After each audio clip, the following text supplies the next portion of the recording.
Very good afternoon to all of you. First of all, thank you for making our Kotak multi-asset allocator NFO grant success. We got about 1 lakh applications and about 8,000 distributors sold. And at least we now believe quite confidently that timing was right, unlike our Kotak Global Innovation Fund of Fund, where we messed up on the timing side. So it collected about 3,600 crore, and hopefully investors will have good experience in this as fund manager takes the asset allocation call.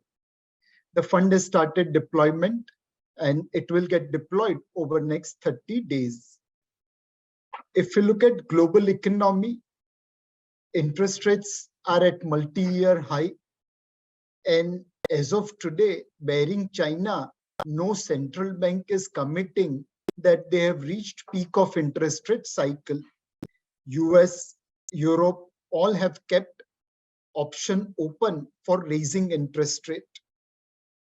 While central banks are firm in raising interest rates, they are not as quick in shrinking balance sheet. It's shrinking, but in a limited manner. Next slide, please. This has resulted into inflation slowing across the world. US, Europe, Japan, China, everywhere, inflation has started coming down. But this change in inflation is driven by two components. One, previous slide, please.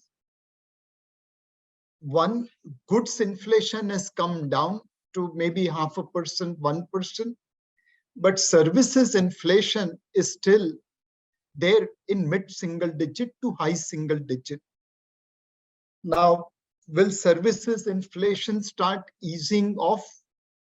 In most countries, labor markets are tight, and hence people are not confident whether services inflation will come down. And hence the logical conclusion is maybe higher for longer interest rates will continue. Next slide, please. Globally, as services inflation has remained high, real disposable income has come down.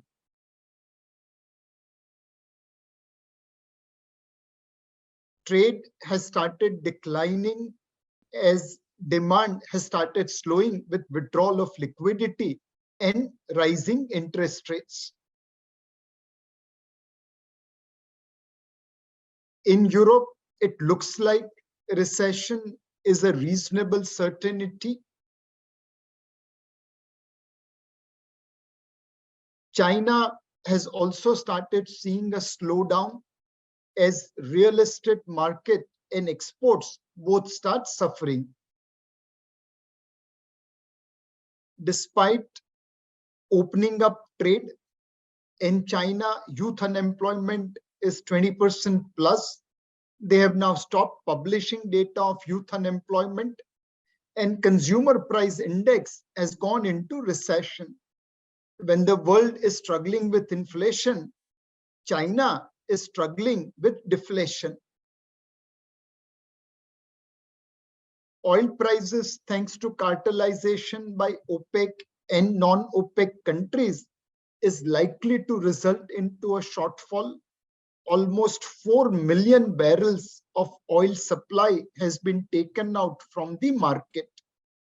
Last time when OPEC and non-OPEC countries came together to take away supply, US drew oil from their strategic petroleum reserve.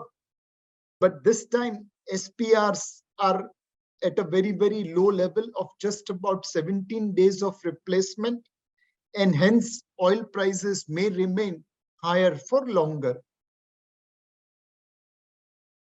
Another interesting thing, in Japan, Bank of Japan kept on intervening in Japanese government bonds market. As long as Bank of Japan was controlling, yields were very, very narrow range under control. And once Bank of Japan moved out of the market, 10-year Japanese bonds have gone to as high as 2% from negative interest rates.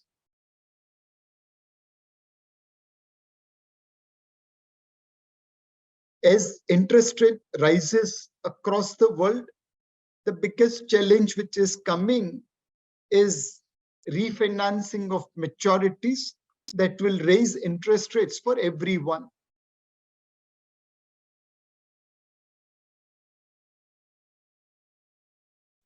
Next slide, please.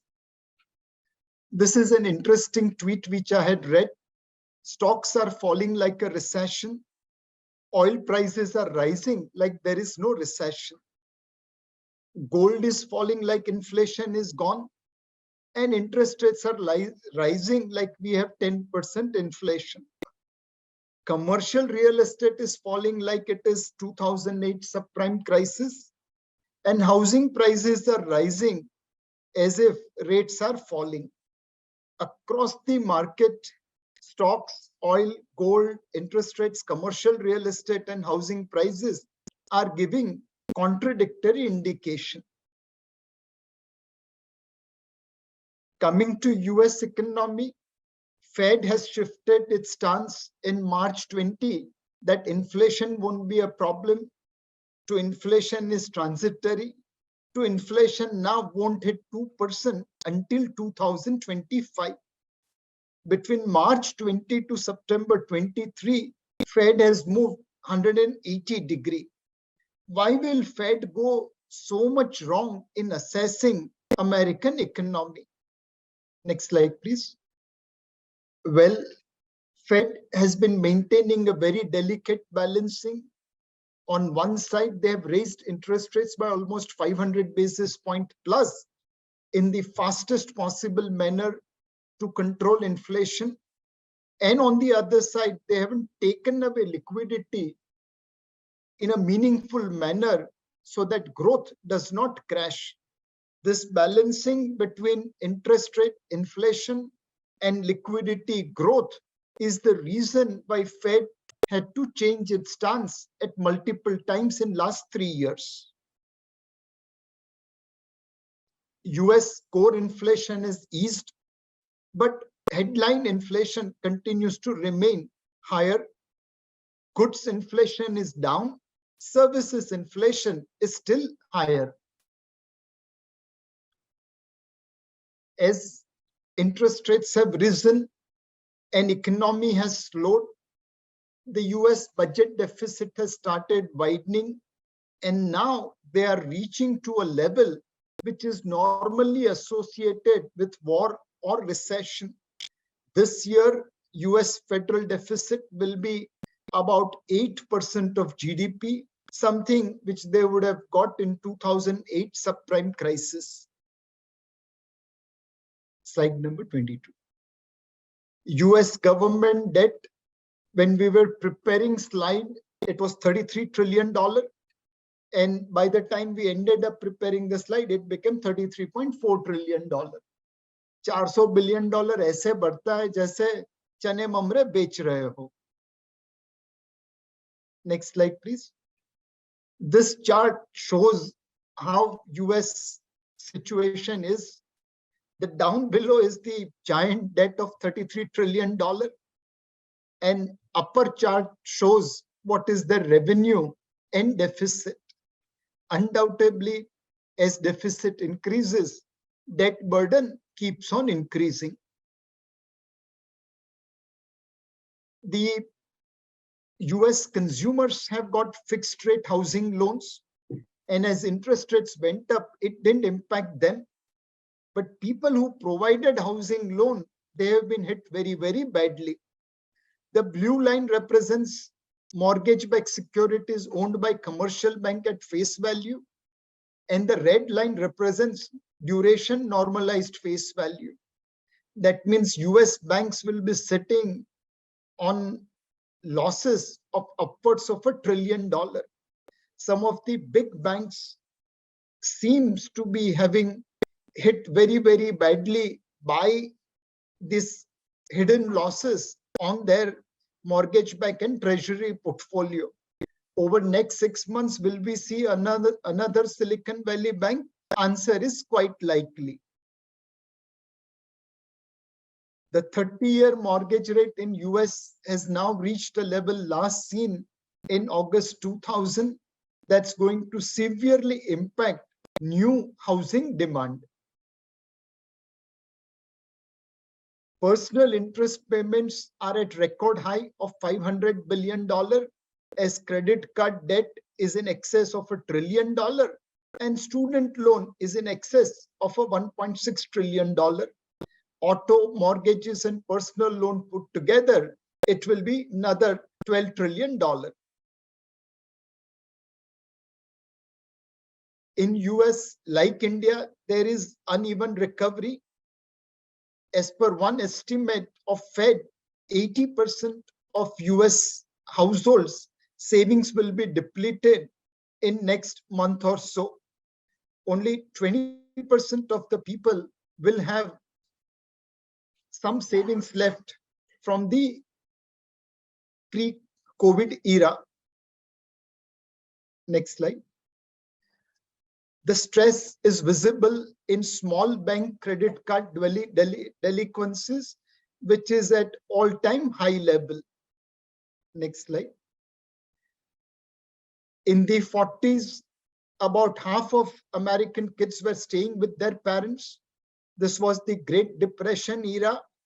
Now, more than half of similar level of kids are staying with their parents. US Fed is indicating that there is reasonably good chance of a recession. We had a lecture from Lawrence Summer, ex-US Treasury Secretary, and one thing he was convinced about was US recession coming. It may not happen in 2023, but it is likely in first half of 2024.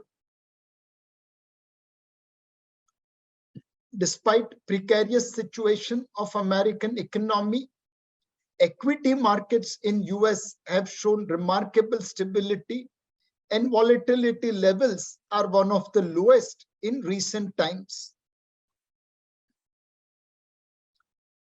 This chart shows how Treasury and equity have diverged. Equities continue to remain on the higher side, whereas Treasuries have corrected. Some of the long US government bonds have incurred more losses than what we had seen during Nasdaq bubble in 2000. Slide number 33. Now, slide number 34. If we look at headlines in Indian economy, a lot of headlines were positive in September 23.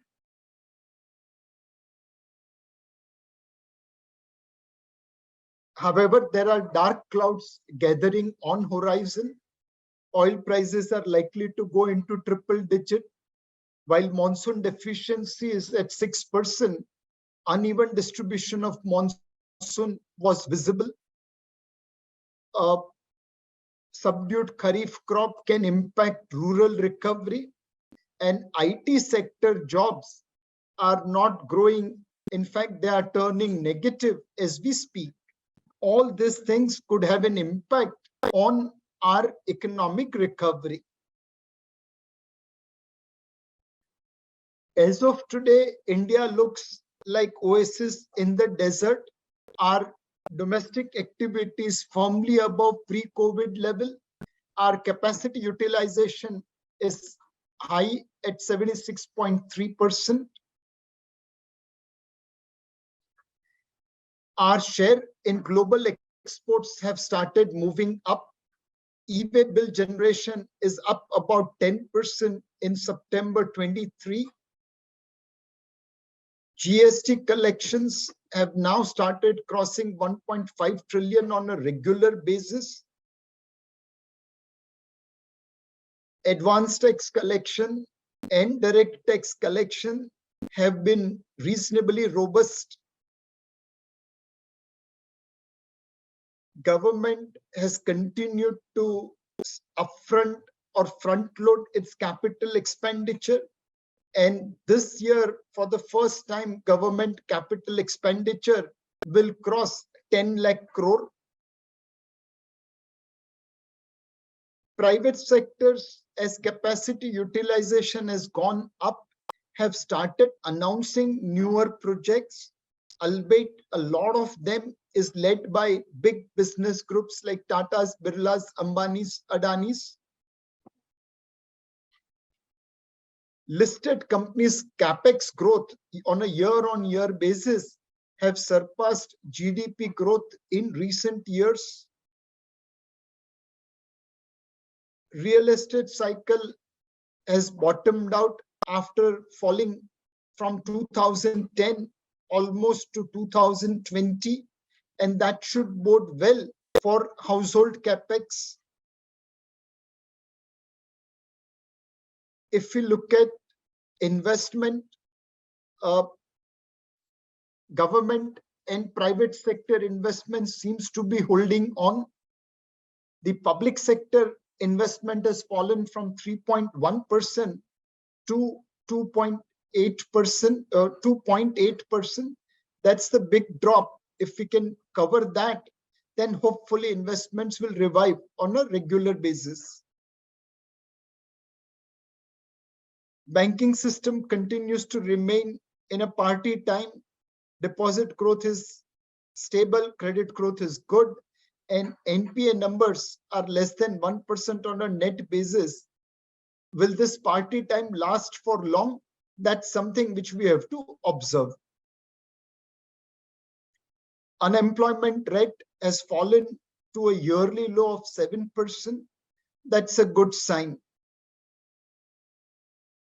Consumer sentiment index, which had fallen after COVID crisis, has slowly started recovering and is now almost touching pre-COVID level. Uneven rainfall distribution was witnessed across India.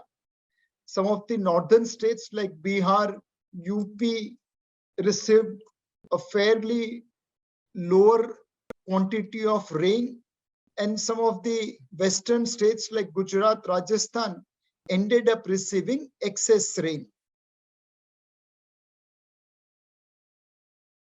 While deficiency of monsoon is just about 6%, the uneven distribution, especially in Kerala and Karnataka and northern states of Bihar, Chhattisgarh, Bengal, Jharkhand, UP, could have material impact on India's Kharif production. The other challenge for India is drop in reservoir levels. Southern reservoir levels are at about 48% of capacity. The 10-year average is about 72%. This could have impact on Rabi crop, especially in southern India. So there are doubts on Kharif crop because of uneven distribution of rain, and on Rabi crop, especially in southern India, because of lack of adequate water in reservoir levels. Rural economy tracker is more or less range bound, though it has started witnessing some amount of subduedness in recent times. The big challenge for India's consumption could be IT sector. In last 3 quarters, IT sector has not added new jobs. Otherwise, every quarter they were averaging around 50,000 jobs per quarter. FMCG sales in the month of August were lower on a month-on-month as well as year-on-year basis. Categories like beverages, confectionery, packaged food, and personal care all witnessed negative growth thanks to the stock reduction. Crude oil prices are threatening to go into triple digit. While India has ability to bear higher oil prices, it's coming at a time when monsoon is impacting rural recovery. Despite challenges on monsoon and oil, we continue to look better compared to other emerging markets as well as developed markets. Hopefully, our strong macroeconomic fundamentals will help us when US and other parts of the world go into recession. Converting this into equity market, well, globally, if we see from pre-COVID level to now, German real GDP growth is 0, but DAX, the German index, is up 18%. Europe's real GDP growth is 3%, but European markets are up 24%. And US real GDP growth is just 6%, and S&P 500 is up 45%. GDP hasn't grown, but markets have jumped significantly. If we look at Indian markets, between FY20 to FY23, PAT growth was 22%, and market cap growth was about 27%. The EPS growth, thanks to capital raise, was about 14% in similar time period. NSE 500, the numbers were almost similar. PAT growth of about 28% between FY20 and 23, market cap growth of about 31%, and EPS growth of about 20%. For Nifty 50, expectation is about 1128 earning per share for FY 2025. That's about 15% growth from FY23. As of today, it looks like that the real or actual Nifty number will be similar somewhere to around this number. On this basis, market is today trading at about 18 times forward. If we look at corporate profitability cycle, from 1.6% of GDP in FY20, next year they are expected to be 4.8% of GDP. That's a jump of almost 3 times in less than 4 years. This has happened because loss-making sectors like telecom and oil marketing companies have almost reached to break-even stage, and other companies have cut cost to grow their profitability. Valuation-wise, Nifty on a 1-year basis is 18.6 times, somewhere around its historical average of 18.4. Mid-caps trade at a premium to large cap, 26.4 against historical average of 23.4, and small cap at 18.1 times against historical average of 15. SME market trades at twice the valuation of Nifty 50. So clearly, small and mid cap looks little bit more expensive compared to large cap. Market cap to GDP ratio is reaching somewhere around FY22 peak of 110%. The good part about India is reduction in its risk premium. Earlier, we were high beta market. Now we have become low beta market thanks to domestic participation, which has reduced the volatility. FPIs who were selling somewhere from October 21 all the way up to June 22, and who had become big buyer from March 23 to August 23, have turned sellers in the month of September. About $2.5 billion of equity they have sold.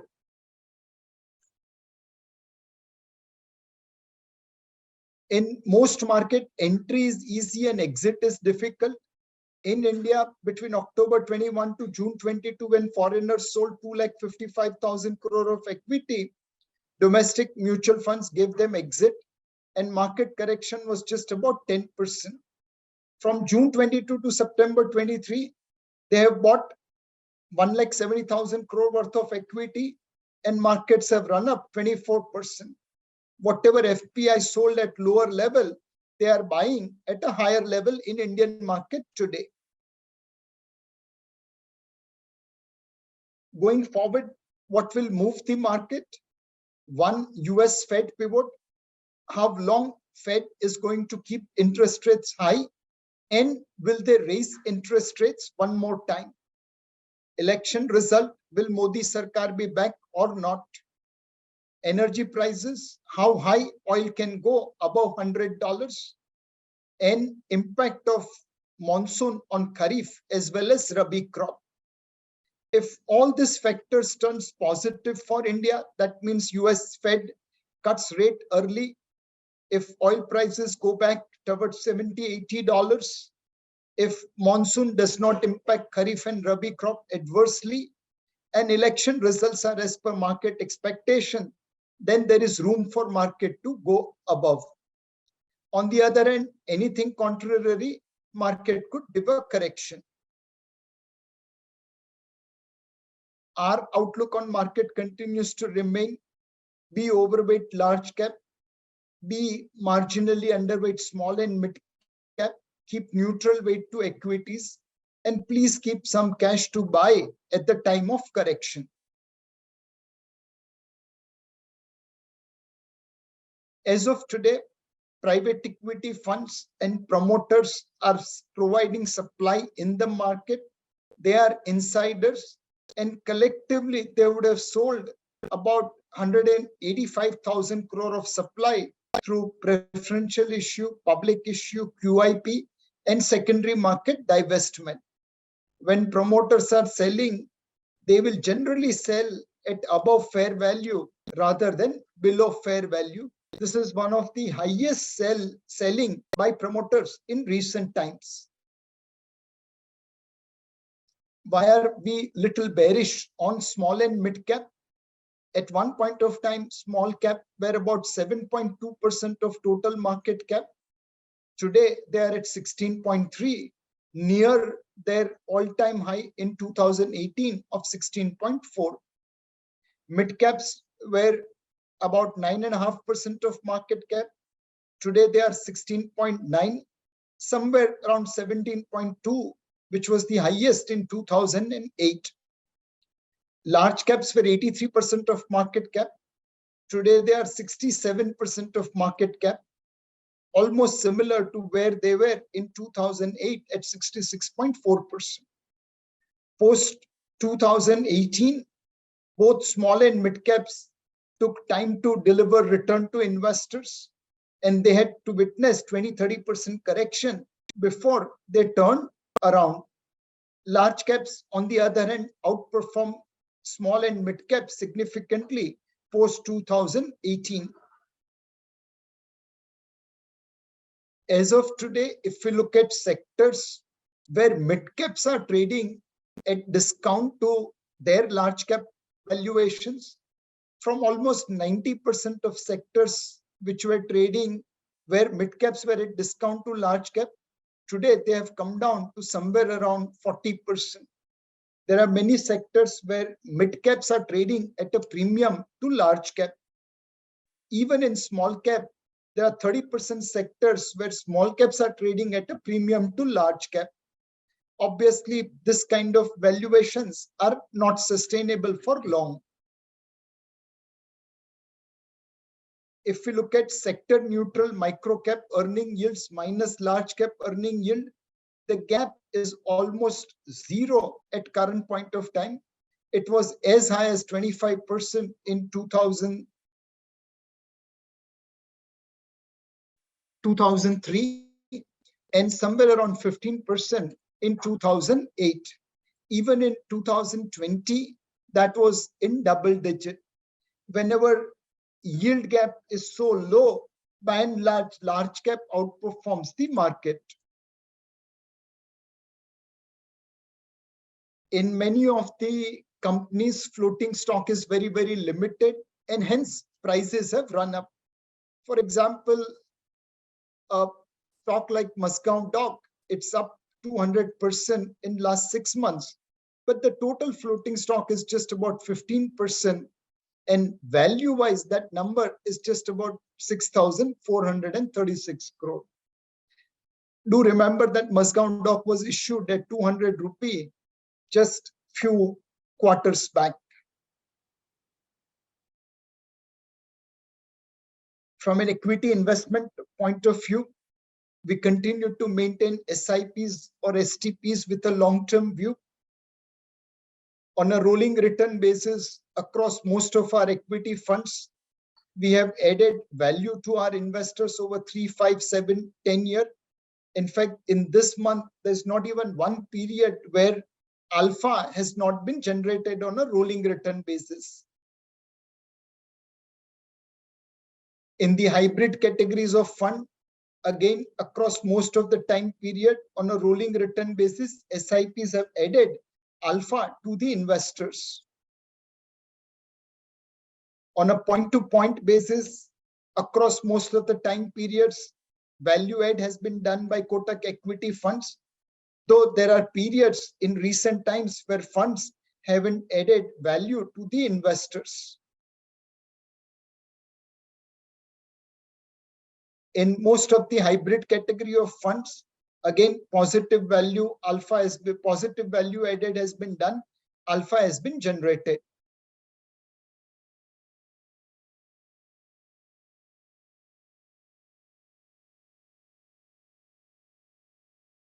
This is point-to-point SIP performance.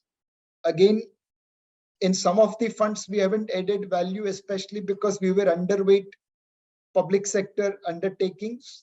But other than that, across portfolio, across funds, value add has been done. Same thing across hybrid category of funds. Across the board, there has been positive value add. Flexi cap fund, which wasn't doing well for a while, some time back, has now bounced back and it's outperforming its benchmark index. And now, almost across all the time period, flexi cap fund is adding value to the investors. This is one of the largest flexi cap fund in India. And despite the size, it has outperformed its benchmark index without investing into any kachra stock. Multi-cap fund, which we had launched some time back, it has delivered almost 8% alpha in last 1 year and about 5% alpha since its launch. Our large and mid-cap offering equity opportunities again has continued to deliver fantastic alpha, and alpha is high single digit to mid single digit across time period. Kotak Multi-Asset Allocator Fund of Fund. This is Harfan Maula Fund. Since its inception, it has delivered about 17.2x return and a lump sum investment of 1 lakh on inception about 19 years back will grow to about 17 lakhs plus. We had also launched Banking and Financial Services Fund. That fund has also delivered about 7% alpha since its inception. And as of today, it has about 59% portfolio in private sector bank, about 26% in non-banking financial services, and about 11% in public sector banks. Someone wanting to take view on banking sector, this is one actively managed fund available. We are also launching Kotak Consumption Fund from 25th of October. It's an opportunity to invest in our country's aspirations. Today, India is moving from train travel to air travel, from analog to smartwatch, from feature phone to smartphones, from CFL to LEDs, and from black and white television to LED TVs. This aspirational India provides consumption opportunities. We are also seeing expansion in variety of categories from earlier a soap which was used for body and hair wash. Now we have variety of hand wash, body wash, shampoos, and conditioners. From wired earphones, we have gone to Bluetooth-enabled earphones and wireless earphones.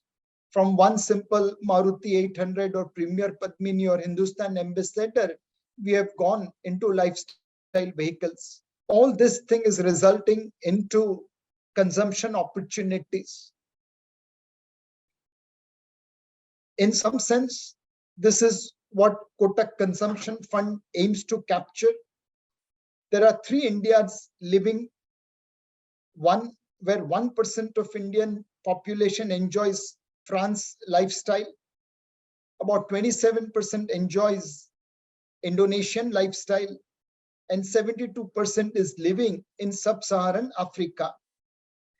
There is continuous shift from Uganda to Indonesia and Indonesia to France. Consumption in France and Indonesia will be far higher. When you are living in sub-Saharan Africa level, roti kapda makan becomes critical. When you are moving to Indonesia and France kind of lifestyle, education, healthcare, entertainment, travel, and tourism becomes more critical. Savings drop, consumption increases. And that is the opportunity which Kotak Consumption Fund is trying to capture.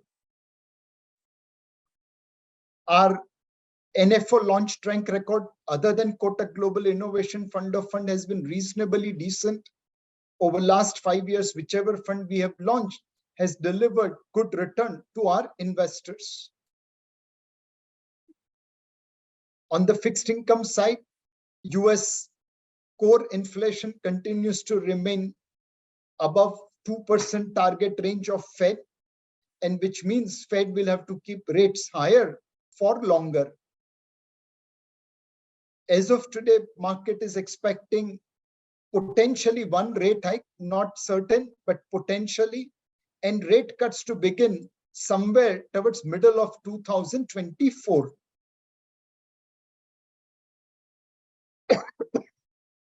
In US, Treasury yields have hit 16-year high. 10-year US yield is now about 4.7%, and 30-year US yield is also threatening to cross 5%.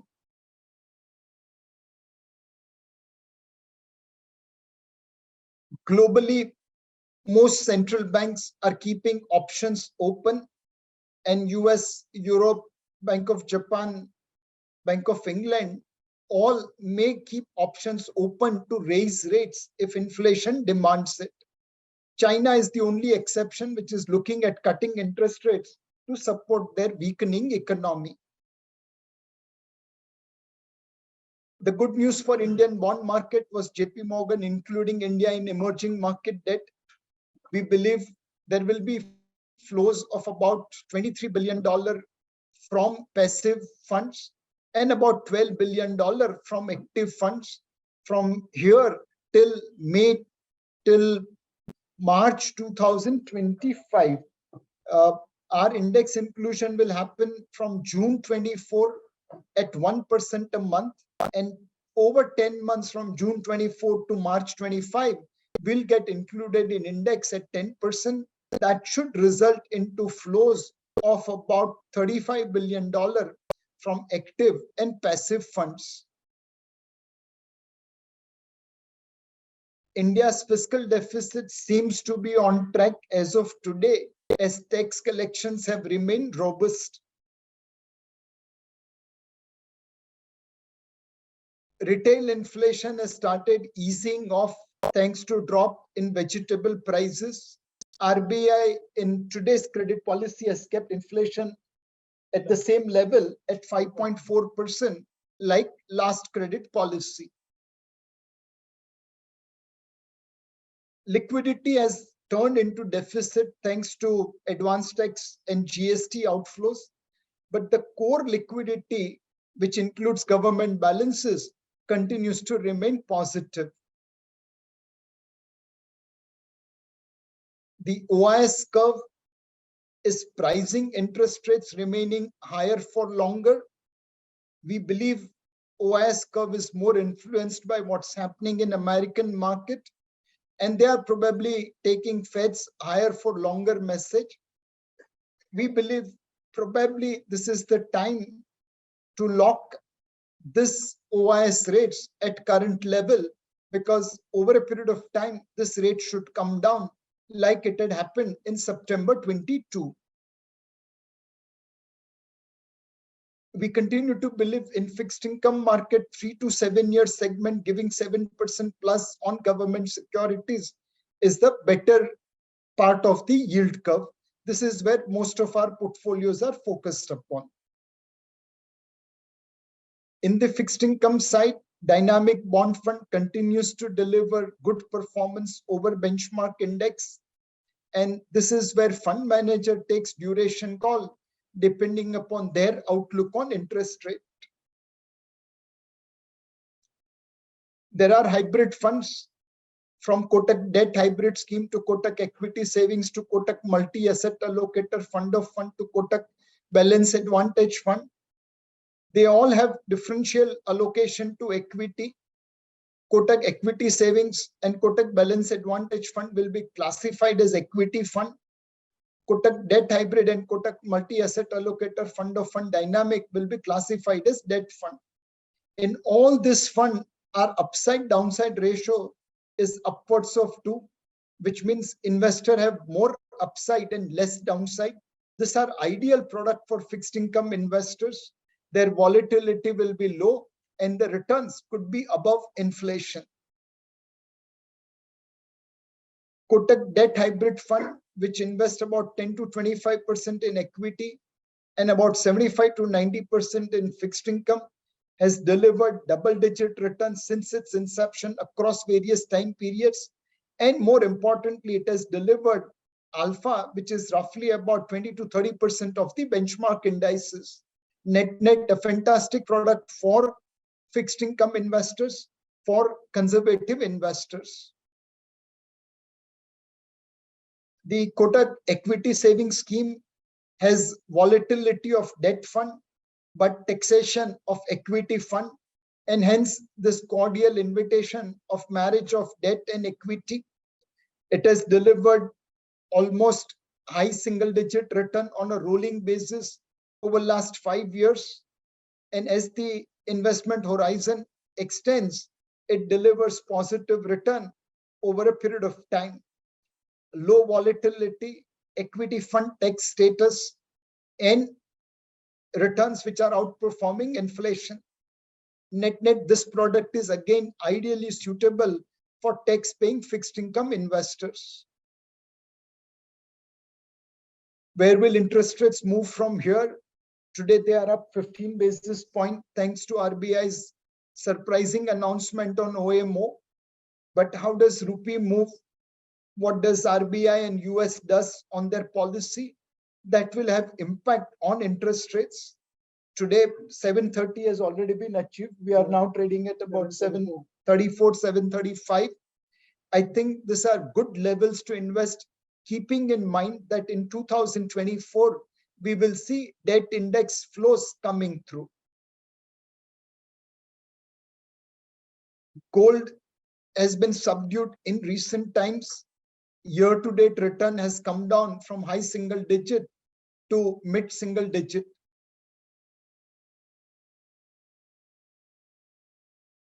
Next slide, please. The ETFs buying of gold compared to other ETFs has come down dramatically. It shows that investors have turned bearish on gold in recent times.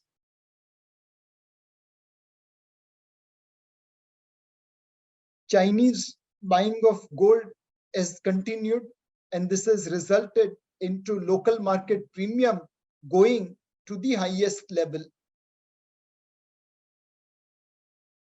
Generally, when US interest rates are rising, gold prices kind of remain subdued.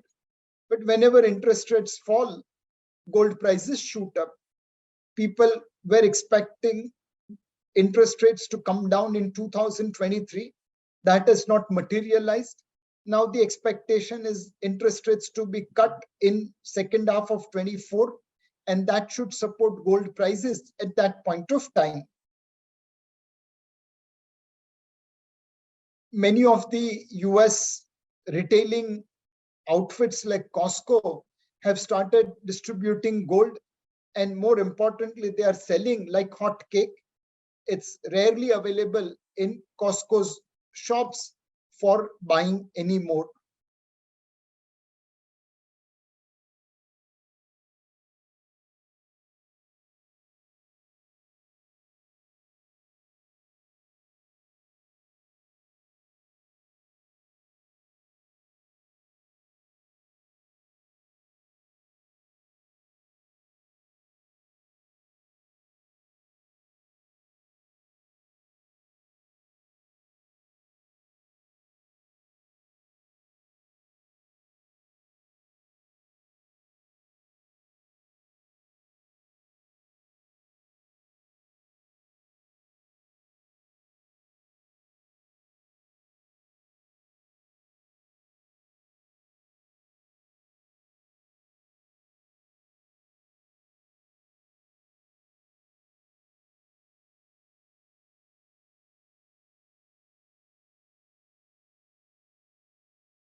Mutual fund investments are subject to market risks. Read all scheme-related documents carefully.